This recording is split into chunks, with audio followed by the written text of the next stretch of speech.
So, on today's show, let's start with the obsession over equality of outcome, a fantasy that ignores basic human reality. People are not identical. They have different talents, work ethics, and choices. Demanding everyone ends up with the same paycheck or status is like expecting every runner to tie in a race. It's not just impractical, it's unfair. The US Census Bureau shows median household income varies widely. $81,000 for two-parent households, $45,000 for single-parent ones. Education, location, and career choices drive these gaps, not some shadowy conspiracy. Yet leftist activists scream injustice when outcomes differ, as if life owes everyone a trophy. Studies like Thomas Sowell's show disparities often tied to cultural factors, individual decisions, or biology, not some systemic boogeyman. Forcing equal outcomes means punishing the ambitions to prop up the idol. It's tyranny dressed as compassion. So let's look at affirmative action. A 2004 Princeton study by Spinelessness shows it is often mismatched students with institutions, setting them up for failure. Merit gets sidelined for quotas, and resentment festers. On X, for example, a lot of users call out policies that prioritize group identity over effort. But what's the solution? Judge people by their actions, not their group. Let markets and merit sort it out. If you think equal outcomes are achievable without crushing freedom, show me the evidence, but I'll wait. In cities like St. Louis and Chicago, first responders are increasingly targeted in ambushes. In 2023, a report from the Firefighter Behavioral Health Alliance noted a 20% spike in attacks on firefighters over 5 years, often in high-crime areas. Gangs and drug dealers see them as easy marks, unarmed, focused on saving lives, not fighting back. In one case, a St. Louis fire crew was shot at while responding to a blaze, forcing them to abandon the call. And this isn't just a tragedy, it's a symptom of a society that's let lawlessness fester. Soft on crime policies, think bail reform or defund the police, have emboldened criminals. The National Bureau of Economic Research tied bail reform to a 10% rise in recidivism. On X, firefighters share stories of being trapped between flames and gunfire. But what's the fix? Restore order, fund the police, enforce the law, and give first responders the protection that they need. Bleeding hearts who cry reform over consequences are why heroes are being shot. Safety is not negotiable. Urban decay breeds scavengers, as Ben Shapiro says in his book Lions and Scavengers that's coming out soon. People exploiting chaos for profit.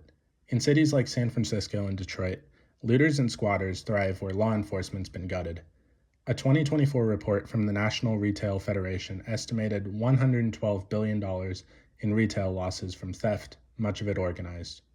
These aren't desperate people stealing bread. They're criminals reselling goods on black markets. People have been showing videos of brazen shoplifting sprees with no consequences. Squatters, meanwhile, seize vacant properties, knowing eviction laws are toothless. California's AB 1482, for instance, makes it nearly impossible to remove squatters quickly. And this isn't compassion, it's enabling chaos. The left's obsession with equity ignores the victims. Small businesses bankrupted, neighborhoods trashed. And what's the solution? Crack down on theft, streamline evictions, and prioritize property rights. So if you think coddling criminals fixes poverty, you're not thinking, you're feeling. Data shows strict enforcement cuts crime rates. Look at New York's 1990s turnaround under Giuliani. So, stop being weak. Be tough on crime. Back to Zohran Mamdani, again, a 33-year-old Democratic Socialist, just stunned New York by beating Andrew Cuomo in the mayoral primary. His campaign leaned hard on affordability, rent freezes, free buses, universal child care, appealing to the young, disaffected voters. The Guardian reported he won 80% in Queens Ridgewood and 79% in Brooklyn's Bushwick, building a multiracial coalition. His social media game, with viral videos and grassroots energy, outmaneuvered Cuomo's billionaire-backed machine. But let's not kid ourselves here. Mamdani's socialism isn't just about cheaper rent. It's a gateway to policies that tank economies. His win shows a Democratic Party adrift, unable to counter populism with substance. Some critics call him a radical, supporters see a hero. But the truth is he's a symptom of voter frustration with elites. But his ideas, like city-owned grocery stores, ignore the failures of centralizing planning. Venezuela tried that, and look at their breadlines. Look how well no, not well, they're doing terrible, that they're doing now. Mamdani's charisma might win votes, but governing's a totally different beast. So the United States has been built on a very capitalistic nature. So when you have Zohran Mamdani, the radical Islamist, who may very well be the mayor of New York soon, his stance against billionaires is peak populist nonsense. On Meet the Press, for example, he said, "I don't think we should even have billionaires," arguing their wealth fuels inequality. Fine, inequality's real. New York's top 1% earns 45 times the bottom 20% per city data. But targeting wealth with punitive taxes does not fix poverty. It kills growth. A 2021 Tax Foundation study showed high corporate taxes drive investment elsewhere. Mamdani's plan, 11.5% corporate tax rate, 2% on the top 1%, could push firms to Texas or Florida. So billionaire Bill Ackman warned he'd back a competitor if Mamdani wins. The irony is New York's poor rely on the city's economic engine, which billionaires happen to be the ones to fuel. So if you tax them out, the services collapse. Mamdani is not Robin Hood, it turns out. He's risking a fiscal train wreck. Zohran Mamdani's proud socialism is a gamble that could crash New York. On MSDNC, he doubled down, saying his campaign's focus on inequality, rent freezes, free transit, taxing the rich, can work nationwide. He's not wrong that people are fed up. 29% of Americans view Democrats as elitist, per the 2022 Gallup poll. But socialism's track record is grim. Look at Chicago under Brandon Johnson. Soaring debt, stalled services, and a teachers' union running the show. Mamdani's policies, like a $30 minimum wage, sounds nice until businesses flee. A 2023 Cato Institute study showed high minimum wages cut low-skill jobs by 6%. And a lot of people are warning of New York's becoming San Francisco.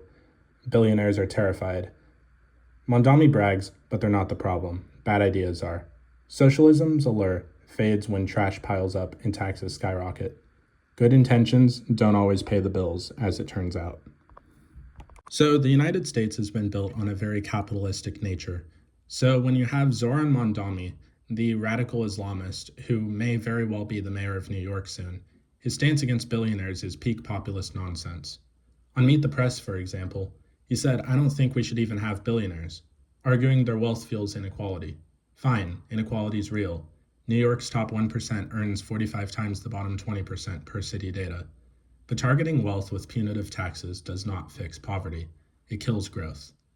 A 2021 Tax Foundation study showed high corporate taxes drive investment elsewhere.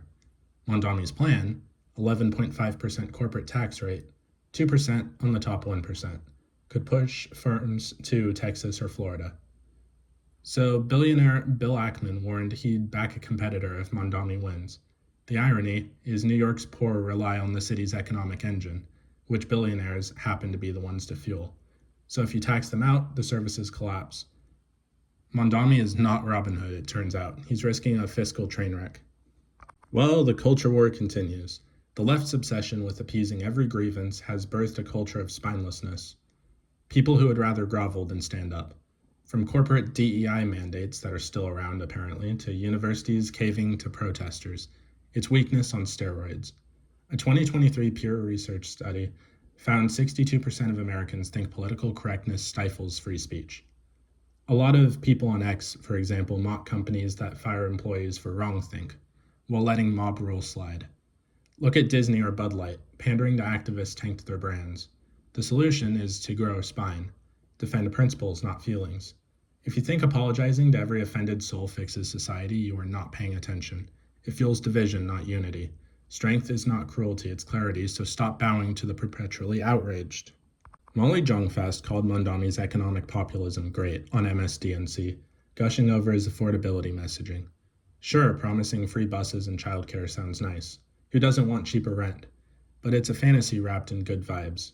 New York's budget is $114 billion, which 25% already goes to social services per the city data. So his plans, free transit, universal childcare, requires billions more. And his answer is just tax the rich. It'll be fine. Don't worry about it. Don't think about it. Just tax the rich. Except a 2022 Manhattan Institute study showed high taxes already pushed 300,000 residents out of New York since 2019. and a lot of skeptics point out that populism's promises often outrun reality. Jong-Fast cheerleading ignores the math. You can't fund a utopia by chasing wealth away. And then you have people like Pablo Torre, who called Mamdani incredibly savvy for dodging the Globalize the Intifada trap, praising his chess-like media strategy. Mamdani's slick social media and grassroots game, think viral TikToks and door-knocking armies, did outmaneuver Andrew Cuomo. The New York Times noted his campaign drew thousands of new voters, especially in Muslim and South Asian areas. But savvy isn't substance. His refusal to condemn divisive rhetoric risks alienating half the city. A lot of critics call it calculated cowardice. Supporters see it as principled. Torre's right about the optics. Mamdani's a master at them. But governing, as it turns out, is not a TikTok contest. New York's problems need more than clever branding. Savvy won't balance the budget, and it won't stop the crime. It'll just drive everyone out. Zohranomics, Zohran Mamdani's brand. $30 minimum wage, free childcare, city-owned grocery stores. It's a socialist fever dream sold as salvation. New York's cost of living is brutal. Median rent is $2,800 per Zillow, but his fixes are a recipe for disaster. A $30 minimum wage sounds great until businesses cut hours or close. A 2019 UC Berkeley study found that 15% of job loss in Seattle's food sector was after wage hikes. City-owned groceries? Yeah, Venezuela tried that. Their state-run stores led to complete empty shelves. A lot of people, especially on X, happen to warn of economic collapse. Supporters cheer the boldness. Mamdani is banking on taxing the rich, but New York's top 1% already pay 40% of the taxes per the Tax Foundation. So, if you push any harder, they'll all just leave. Zohranomics is a catchy slogan, but this is not a plan. MSNBC's Jonathan Kay notes Democrats are dodging Mamdani like he's radioactive. Then you have Chuck Schumer and Kathy Hochul congratulating him, but stopped short of endorsements, per the Washington Post. But why? His socialism and pro-Palestinian stance scare the establishment. Hakeem Jeffries even called Globalize the Intifada unacceptable. A lot of moderates fret Mamdani hands Republicans ammo for 2026 midterms. He's a walking target, a socialist who won't disavow controversial slogans. Democrats want his energy, but not his baggage. So, Kay's right. They're giving evasive answers because they're terrified of alienating swing voters. Mamdani's win shows the party's fracture. Populists versus pragmatists, but only one can win. And history says it's not the radicals. Now, thankfully, due to all the madness, President Trump is threatening to cut federal funds if Zohran Mamdani doesn't behave, calling him a communist on Fox News. So, Zohran Mamdani fired back, saying he's fighting for the working class that President Trump has betrayed. It's classic Trump. Big threats, bigger headlines. New York gets $60 billion annually in federal funds, per the city's comptroller. Losing that would cripple all services. Trump supporters cheer. Mamdani's base calls it blackmail.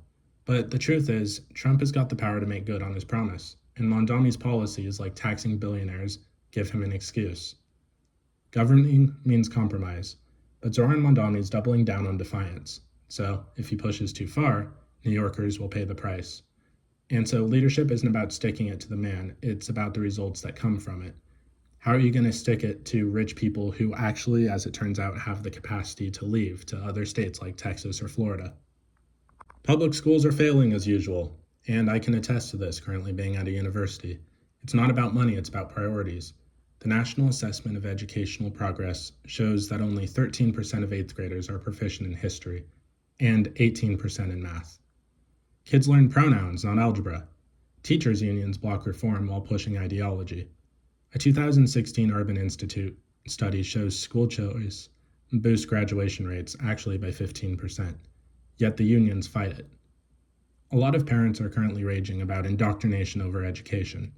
So Zohran Mamdani's free childcare sounds nice, but it doesn't fix broken schools. So let's privatize, let competition drive excellence, and teach kids to think, not feel.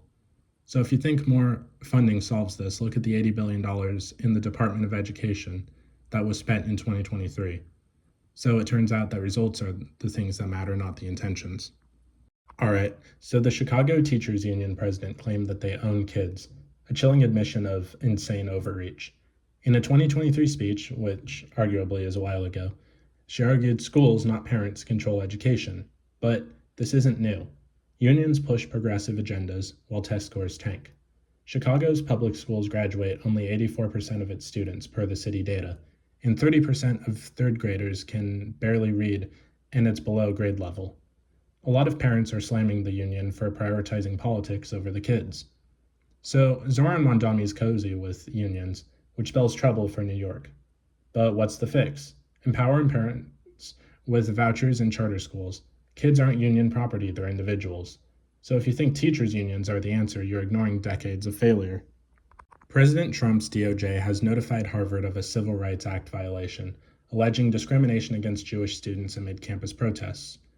And yes, this has been going on for a while. A 2024 DOJ report cited hostile environments fueled by anti-Israel activism, and Jewish students have been barricaded in libraries for safety. Zohran Mamdani's silence on campus anti-Semitism doesn't help. He's too busy dodging Intifada questions.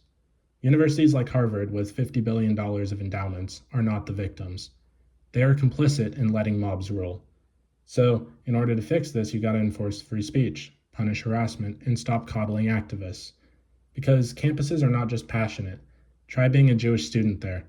Feelings don't trump safety in this regard, and Jewish students are being hit the hardest, it seems like, especially lately. So, the big beautiful bill has passed. It is Trump's infrastructure push, hyped as a game changer. It's a $2 trillion plan for roads, bridges, and energy, per the White House estimates.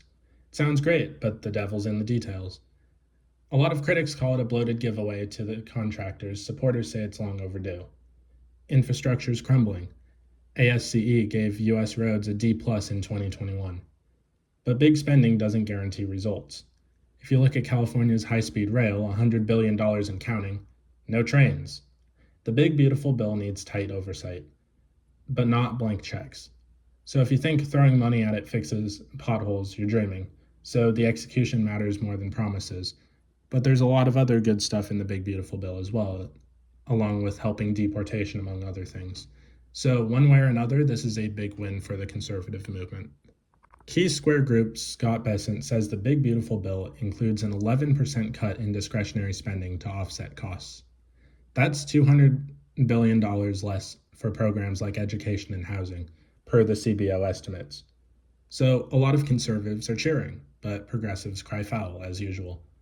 Discretionary spending is already 30% of the federal government's budget. Cutting it hurts real people, not just the bureaucrats. But bloated programs, like $10 billion in unused COVID funds, need trimming. The trick is balance. Fund infrastructure without gutting the essentials. So Bessent's right, that waste exists, but slashing too deep risks a lot of backlash. So if you think the cuts are a problem, then name a program that is 100% efficient, especially as it gets bigger and bigger.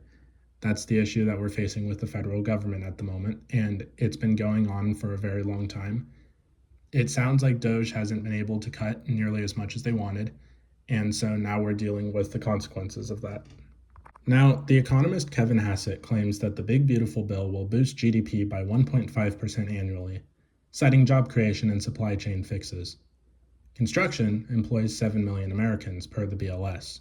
And infrastructure upgrades could save $150 billion in economic losses from delays. So, there's a lot of supporters that tout long-term gains. Skeptics see pork barrel spending. But Kevin Hassett has got a point. Better roads mean faster commerce, but only if projects stay on budget. So, past stuff like Boston's Big Dig ballooned costs by 200%. And so, the big beautiful bill's benefits hinge on discipline. So if you think it's all upside, you're ignoring history. Big plans need bigger accountability. But the big beautiful bill, as it stands right now, is still a massive win. So hopefully everything works out and it still gets passed. Senator Ron Johnson has flipped his vote to support the big beautiful bill after opposing it. He has been citing it as constituent pressure. And a lot of users on X are calling him a sellout. And others say he's pragmatic, but let's be real, who are these people? You have the people on the horseshoe theory right, and you have the leftists. The bill's popular. 68% of Americans actually back infrastructure spending, per a 2023 Gallup poll. Johnson's switch likely saved his political skin in Wisconsin. But this is where crumbling bridges are a real issue. So, flip-flopping reeks of opportunism. But voters want spine, not waffling. If the big beautiful bill delivers, he's vindicated. But if it flops, he's toast. Either way, principles shouldn't bend to polls. So if you think politicians should always stick to their guns, try governing a swing state. Or you could just be honest about your intentions from the beginning. There's always that route too. Senator Tom Tillis has lost it over the big beautiful bill. He's slamming it as fiscal insanity before voting against it. On X, his outburst drew cheers from deficit hawks and jeers from Trump loyalists. The bill's $2 trillion price tag isn't just clump change. Federal debt's already $37 trillion per the Treasury data. So Tillis is right to worry about red ink, but infrastructure is not optional. Roads don't fix themselves. His tantrum, though, looks very performative when he's stepping down soon. So, if you're going out, go out swinging, not whining.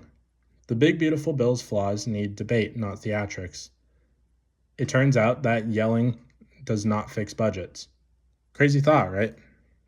So, given Tom Tillis' big beautiful bill outburst, he is stepping down. He's leaving the Senate, and to be honest, good riddance. His outburst was a last hurrah, but his record's mixed. Pro-Trump on taxes, anti-Trump on spending. Ex-users call him a rhino. Others say he's principled. So North Carolina's shifting red, and his exit clears the way for a MAGA successor. A 2024 Pew poll shows 60% of GOP voters want loyalists, not moderates, which, can you blame them? Tillis' departure reflects a party purging dissenters. If he'd fought hard for fiscal restraint without the drama, he'd actually have a legacy, but instead he's a footnote. Politics rewards fighters, not complainers. So, moderates can not really survive this GOP. But at the same time, we also happen to have gotten the left's best players, so I guess the sword cuts both ways. Well, President Trump and Caroline Leavitt have tore into the Fed chair Jerome Powell, calling him a disaster for keeping rates high. Inflation's actually down to 3% from 8% in 2022, per the BLS, but mortgage rates are still at 7%. So on X, Trump fans cheered the attack. Economists warn politicizing the Fed tanks markets. Powell's independent, and that's the point. Presidents do not get to dictate rates. But Trump's got a case. High rates crush small businesses and home buyers. So what's the fix? Let the Fed do its job, but demand transparency. So if you think Trump should fire Powell, then at least in the moment, you're trading short-term wins for long-term chaos. Markets hate meddling. And so I don't blame them for wanting to cut the interest rates. But at the same time, how will that affect us long term? That's the question that you should be asking before tearing in too harshly. Alligator Alcatraz. It's a new migrant detention center as a tough on crime flex. A lot of ex-posts, of course, are mocking it as dystopian. Supporters love the optics. Immigration's a mess, 2.5 million border encounters in 2023 per the CBP, but gimmicks don't fix policy. On Iran, Trump bragged a bomb went through it like butter, claiming it crippled their nuclear program. IAEA's chief says Iran's capabilities are destroyed to an important degree, but their UN ambassador vows enrichment will not stop. So what about Abraham Accords expansion? Yeah, I guess it's possible, but Iran's a wild card. Russia's massing 50,000 troops in Ukraine, per Pentagon reports, escalating a grinding war. And the July 4th myth? It's not when independence was declared. July 2nd, 1776 was. So, yeah, there you go. Sorry to rain on your 4th of July parade. But still, happy 4th of July. It's only 3 days from now, and I hope you're celebrating it with friends and family because we should all be celebrating the United States regardless.